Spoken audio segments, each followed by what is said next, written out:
Hi, everybody, and welcome back to this episode of Strategy, Leadership, and Impact. Hope you've been well since the last episode. I've been quite busy lately, but very productive. I finally finished my last session in the recording booth, recording the audiobook for The Leadership Path, a guide for leading yourself, your teams, and your organizations. Now it's going to go through quite a few editing steps to clean it up, put it all together. And then once that's all done, of course, it'll be released across all the major platforms where you can download audiobooks. And it'll be, of course, available still along with the paper copy and the ebook version of the book. And then later this year, I'll start recording an audiobook version of Soldier to Executive, my first book that I published back in 2020. Really exciting times. It just gives that, opens up that whole other market, I guess, for people that enjoy audiobooks and prefer them over paper books and things like that. So I'm really excited about it. Really looking forward to getting that out there for everyone to enjoy. And all the feedback I've gotten so far about the book itself has been very positive. So looking forward to, again, getting that out there, just expanding the reach of that book and sharing the knowledge just like we do through this podcast. Also starting a second podcast. We're not really starting a second podcast, but restarting one called the James and Dad Podcast. It's one that I do with my son, James. We started it quite a number of years ago when he was quite young, about 6 or 7. We did the last episode and he was about 8. He kind of lost interest in it, but now he's really got the interest back again. So we're revamping that format of that podcast, and we're going to get it back out there probably in the next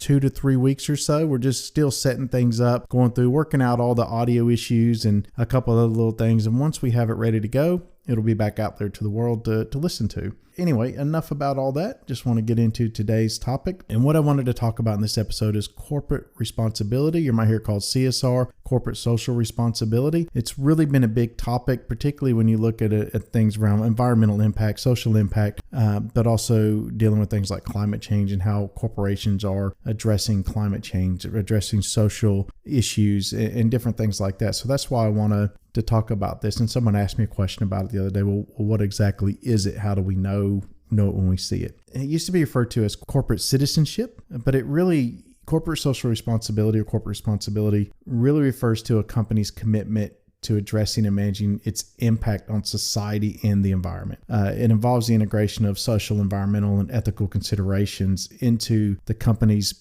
practices and decision-making processes. And when I use company, that's synonymous with for-profits, not-for-profits, whatever it might be, whatever your structure is, that's what we're talking about. Corporate social responsibility extends really beyond that pursuit of the profit, and it encompasses a broader set of responsibilities towards stakeholders, including employees, customers, communities, suppliers, shareholders, etc. It recognizes that businesses have a role to play in contributing to sustainable development and fostering positive social outcomes and minimizing negative environmental impacts. There's a few key areas of corporate responsibility that often include environmental sustainability. So companies are expected to adopt practices that minimize their environmental footprint, such as reducing greenhouse gas emissions, your carbon emissions, conserving resources, promoting renewable energy, and implementing waste management and recycling initiatives. The next one is ethical business practices. We just talked about ethical leadership in the last episode, but ethical business practices, that involves conducting business with integrity, transparency, fairness, and companies are expected to adhere to ethical standards,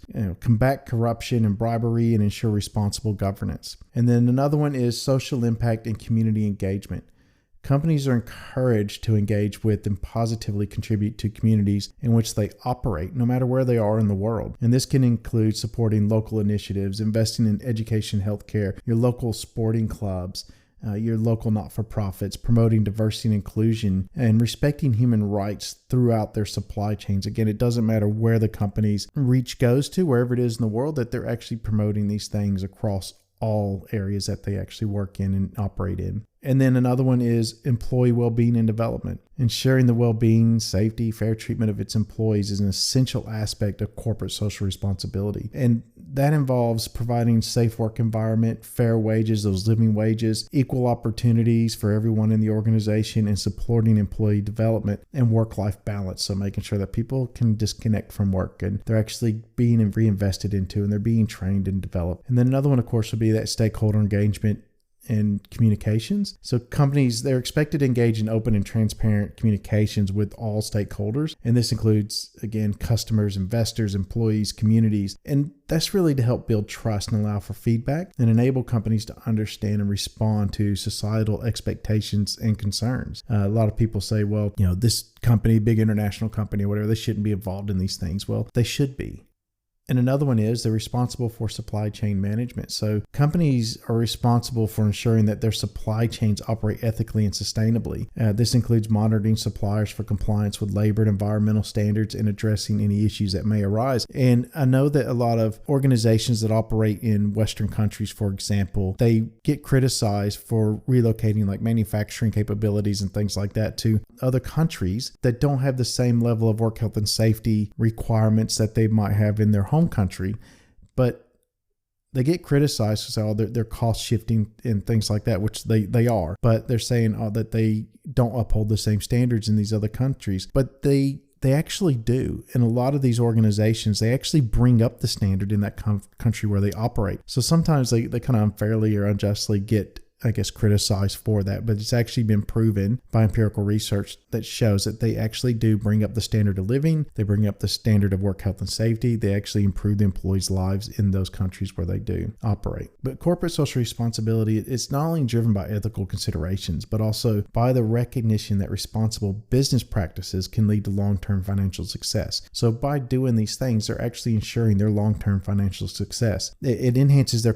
reputation. It attracts and retains talented employees because people want to be associated with those organizations that do these type of things. It strengthens customer loyalty. I know personally there's been times when I've actually spent a little bit more money on a similar product because I know that part of that profit's going to go back into supporting some of these social and environmental things. And it mitigates risk associated with environmental and social issues. If they're doing what's best for the environment and society, then more than likely they're doing the right thing. So they're going to mitigate risk to themselves. A lot of companies actually, they now publish sustainability reports or CSR reports to communicate their commitments and goals and progress in these areas. And this allows stakeholders to assess their performance and hold them accountable. Additionally, there's also been various frameworks and standards such as the Global Reporting Initiative, the United Nations Global Compact, and as of 1 January this year to 2024, the new IFRS, which is the International Financial Reporting Standards, their sustainability disclosure standards, S1, which is standard 1, are the general requirements for disclosure of sustainability related financial information, and S2, which is climate related financial disclosures, which came into effect again 1 January. And a lot of countries have actually adopted these standards. Australia is adopting these standards on the Australian Accounting Standards Board.